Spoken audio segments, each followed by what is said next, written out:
Imagine tu vas chez le médecin pour des maux de tête et tu ressors avec des médicaments pour la diarrhée.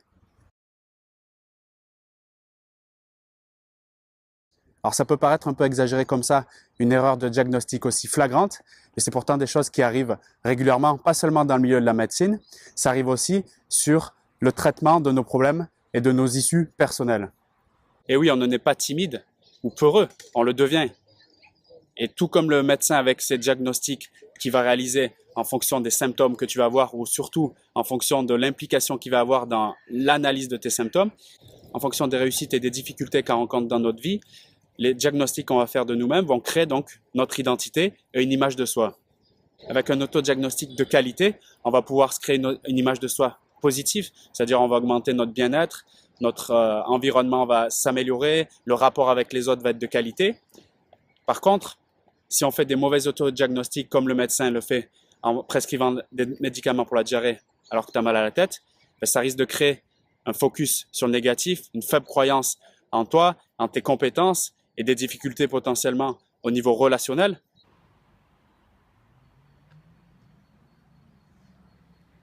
Donc le but de cette vidéo, ça va être de reconstituer, de redéfinir donc ce que c'est la construction de l'identité et l'image de soi, donc en 3 piliers importants afin de pouvoir s'auto-diagnostiquer de meilleure manière donc à l'avenir.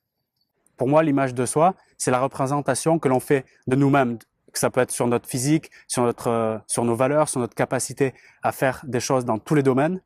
Il peut y avoir une différence entre ce qu'on perçoit de nous-mêmes et ce que perçoivent les autres. Donc cette image, elle n'est pas toujours réaliste. Et c'est celle-ci qui va déterminer en fait la conduite qu'on va avoir dans la société. Tu vois, par exemple, la timidité, l'angoisse ou la peur des autres, ça peut être une perception qu'on a de nous-mêmes, ça peut être aussi l'étiquette qu'on a collée sur notre dos depuis notre enfance. De la même manière, la sociabilité et l'ouverture aux autres, ça peut être quelque chose qu'on s'est mis dans la tête ou quelque chose que les autres nous ont fait sentir ou qu'on a perçu qui nous faisait sentir. Mais c'est peut-être une vision erronée de la réalité en fait. D'où l'importance de se créer une image de soi positive. Donc du coup, comme tu le comprends, cette image, elle évolue constamment en fonction de notre conditionnement social, en fonction de ce que disent les autres de nous-mêmes. T'es bête, t'es con, t'es beau, t'es pas beau, en fonction des expériences passées et de la perception qu'on a eue de nos échecs versus nos réussites, tu vois. Ça peut être aussi l'image qu'on a de notre corps, de notre physique. Je suis petit, je suis gros, je suis grand, je suis maigre. J'étais dans un salon d'entrepreneurs récemment à Montpellier. Il y avait une conférence sur le lâcher-prise. Il y avait un exercice intéressant qui allait nous montrer donc la différence qu'on pouvait avoir entre la perception qu'on a de nous-mêmes et ce que les autres avaient de nous-mêmes. C'était une salle, on était une trentaine de personnes. Il y avait une personne qui était sélectionnée, qui se mettait tout seul. Donc, on l'observait pendant quelques minutes. Après, il sortait dans le couloir pendant 5 minutes. Et donc, nous, on notait toute l'idée, la perception, l'image qu'on avait de cette personne. Donc, par des adjectifs, des traits de caractère, de personnalité qu'on pouvait ressentir rien qu'en le voyant comme ça pendant quelques minutes sans parler. Cette personne revenait après dans la pièce, elle citait, elle, tous les adjectifs qu'elle se qualifiait d'elle-même. Par exemple, voilà, je suis sociable, je suis quelqu'un de chaleureux, je suis passionné, enthousiaste, etc. Et après, elle regardait les adjectifs qu'on avait mis sur elle.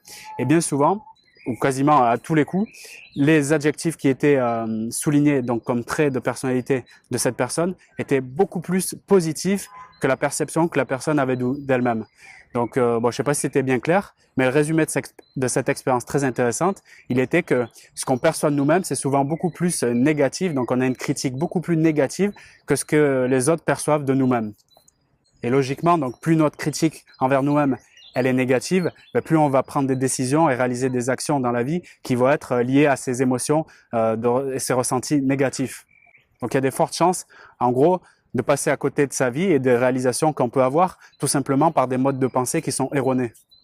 Voici selon moi les 3 piliers qui communiquent les uns avec les autres pour créer donc une vraie construction d'identité et une image de soi positive. Donc c'est l'amour de soi en premier, l'estime de soi, puis la confiance en soi. Développer ces 3 points ensemble, c'est ce qui va te faire progresser rapidement et de monter donc au sommet de la pyramide de l'accomplissement.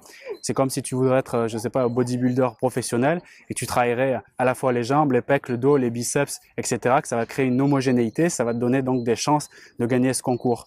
Par contre, si tu travailles juste les jambes à fond, que tu fais pas le haut du corps et qu'en plus le soir tu bois des verres d'alcool, il y a un truc qui va peut-être pas coller. Tu vois ce que je veux dire ? La base pour se construire une identité forte, ça va être de développer l'amour qu'on a pour soi. Donc c'est lié au besoin d'être aimé, au besoin d'aimer, un des besoins fondamentaux de l'homme. Donc par exemple, si tu juges toi-même que tu n'es pas cultivé, lis des livres. Si tu penses que tu n'es pas beau, fais un relooking. Si tu penses que tu es maigre, ben commence à soulever des haltères. Il y a des dizaines et des dizaines de solutions que tu peux trouver pour augmenter ton amour de soi. Les points qu'on va aborder, de toute manière, ces 3 points, amour, estime de soi et confiance, c'est des points que j'aborderai dans le détail sur cette chaîne, et notamment avec des coachings et des programmes de formation plus aboutis.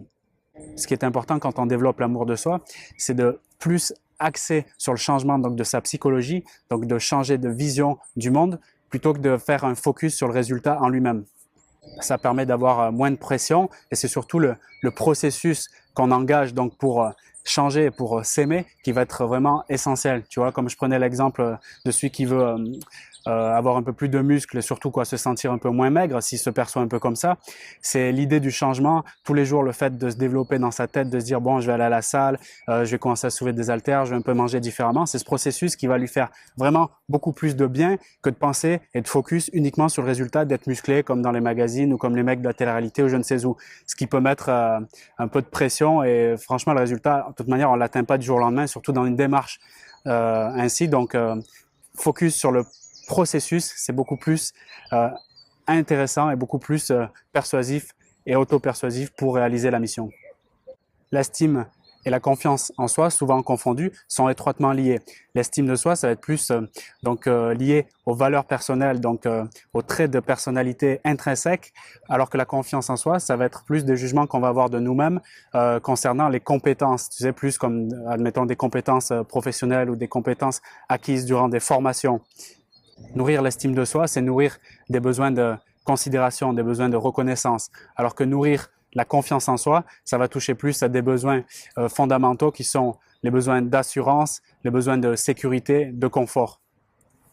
Ce qui va faire la différence entre une mauvaise et une bonne estime de soi, ça va être en fait le chemin qu'il va y avoir entre ce qu'on perçoit de nous-mêmes et l'idéal qu'on veut de nous-mêmes. C'est ce chemin-là qui va créer une bonne estime de soi. Et souvent, donc tu vois, par exemple, quelqu'un qui est perfectionniste, qui est très perfectionniste, ben, il a beaucoup de mal à avoir une estime de soi positive parce que justement, l'idéal qu'il perçoit de lui-même, elle est très élevée. Donc, il va souvent, dans ce chemin-là, avoir beaucoup de déceptions, de croyances négatives parce qu'il ne va pas se sentir à la hauteur de ce qu'il a comme idéal de lui-même. Ce qui permet d'augmenter la confiance en soi, ben, c'est d'avoir de l'assurance sur des capacités qu'on a dans certains domaines. Par exemple, sur cette chaîne, donc, je t'offre des techniques de communication pour avoir donc, un meilleur savoir-faire relationnel. Ben, tu vois, de les mettre en pratique régulièrement, d'observer et de les répéter, ben, ça crée donc une assurance, donc tu te rends plus confiance en toi donc, dans tes communications. Et là, par exemple, c'est un bon moyen de développer son assurance et son confort, notamment dans les conversations. Et justement, donc, bon, tu l'as vu, on va parler beaucoup de ces points. Je vais te montrer comment moi j'ai développé et je développe toujours mon amour, l'estime et la confiance que j'ai en moi. Et je voulais donc te laisser un guide gratuit, donc un guide de bienvenue si tu découvres cette chaîne, et pour améliorer donc tes conversations. Donc 25 façons de nourrir tes conversations, de te sentir plus à l'aise dans tes relations. Donc c'est un guide facilement téléchargeable. Tu as juste à laisser ton adresse mail dans le premier formulaire sous la vidéo. Ça te permettra donc de te sentir beaucoup plus à l'aise immédiatement quand tu rencontreras des nouvelles personnes. Et donc ça augmentera ta confiance en toi et la construction de ton identité de manière plus globale. Bon ben voilà, merci de m'avoir suivi.